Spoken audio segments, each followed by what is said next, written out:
content. But if people don't get the relationship, if I didn't fall in love with my husband, I would not want to hear about fishing from him. Don't tell him that. Right? If I didn't fall in love with him, if I didn't have a relationship with him, I don't like fishing. My dad took me fishing too. I don't like fish. I know how to fillet a fish. I can hold them by their eyeballs, blah, blah, blah. I don't like that. Evangelization happened since the time of Jesus, and we always need to do it in this time and in this place. So what does new evangelization is asking us, what does evangelization look like on April 14th, 2012, Prince Albert, Saskatchewan, and this culture with the different people in our culture at this time?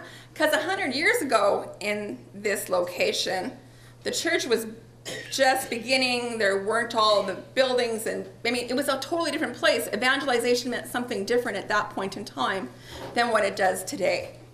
So it's new evangelization is always this time, this place. What does it look like? Re-evangelization is to those people who've already heard the good news, to tell it to them again in some way, shape, or form. Good? Sorry, Christine. No, you're good. It's not Chelsea's turn to serve tomorrow. I promise she wouldn't have to serve this weekend coming up. Okay, we're going to take a time for integration here because we wanted a little bit of time for you to think about this. So we're going to talk to one other person. So the person beside you, don't make groups of 3s, don't make groups of 4s, because not everyone's going to get a chance to speak. And you are going to answer one of these 3 questions to that person. Because if you don't know your faith, how can you pass on what you don't know? And as Catholics, we're terrible about talking about our faith.